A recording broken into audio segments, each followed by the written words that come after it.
Bonjour à tous, nous poursuivons avec la deuxième Mishnah du troisième Pérec. La Mishnah nous enseigne Hinif Veigish.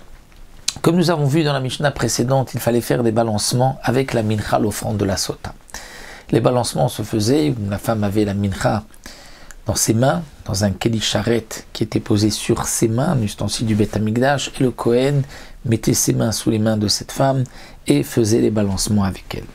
Donc Hinif, il va faire les balancements, Veigish, et ensuite il fallait amener cette mincha proche du Misbéach, à l'angle sud-ouest du Misbéach, et ensuite le Kohen, donc il l'a mené, c'est le Kohen qui l'a mené, puisque le Israël ne pouvait pas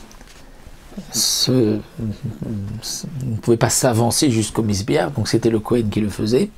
Ensuite, Kamatz, le Kohen va prendre une kmitza, une pleine poignée, viktir, et il va brûler de cette mincha sur le misbéach. Vacher necha la kohanim, et le reste sera mangé par les kohanim, comme toute mincha dont on a fait la kmitza, les restes seront mangés par les kohanim. Haya mashka vachakach makriv et minchata. Donc il fallait la faire boire et ensuite amener cette mincha, cette offrande. Ça c'est pour Tanakama. Rabbi Shimon Omer, makriv et minchata vachakach haya mashka. Rabbi Shimon dit non, c'est dans un autre ordre. Il faut d'abord amener la mincha et ensuite la faire boire. Comme c'est marqué, Vachar yashke taisha et tamaim, et ensuite il fera boire la femme cette eau-là. Malgré tout, imishka varkar krivet minchata kshera, s'il l'a fait boire et qu'ensuite il a amené la mincha, c'est quand même kasher, même d'après Rabbi Shimon. Et comme nous le dit ici le Tanakama, c'est marqué 3 fois dans la Torah veishka. D'abord c'est marqué qu'il la fera boire. Ensuite, c'est marqué qu'il amène la mincha, Vachar yashke taisha et tamaim, et ensuite il la fera boire.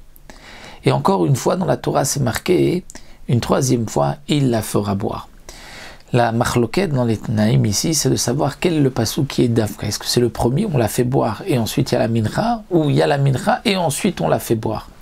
Alors pour Tanakama, le pasouk essentiel, c'est le premier. Il la fait boire, et ensuite il amène la mincha. Alors que signifie le ve'achar yashke et tamaim d'après lui? Il la prend donc pour une dracha. Et le deuxième, c'est-à-dire le troisième yashke, c'est aussi une dracha. Pour Rabbi Shimon, non.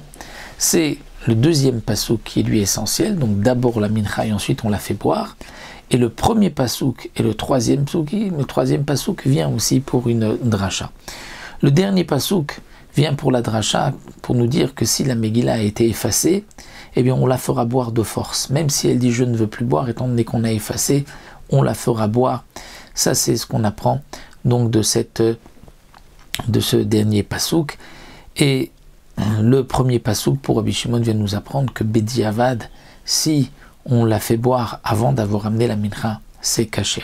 Donc nous avons vu ici une marloquette entre Tanakama et Rabbi Shimon.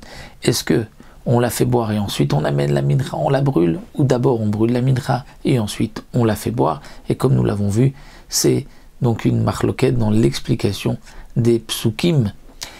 Et pour donc Tanakama, on apprend aussi une chose, que si la Megillah n'a pas bien été effacée, c'est-à-dire le parchemin, alors on ne pourra pas la faire boire. Il faut que tout soit bien effacé. Ça, c'est ce qu'on apprend du deuxième pasouk pour Tanakama, c'est-à-dire que Ve'achar, seulement une fois qu'on a bien effacé, on la fera boire.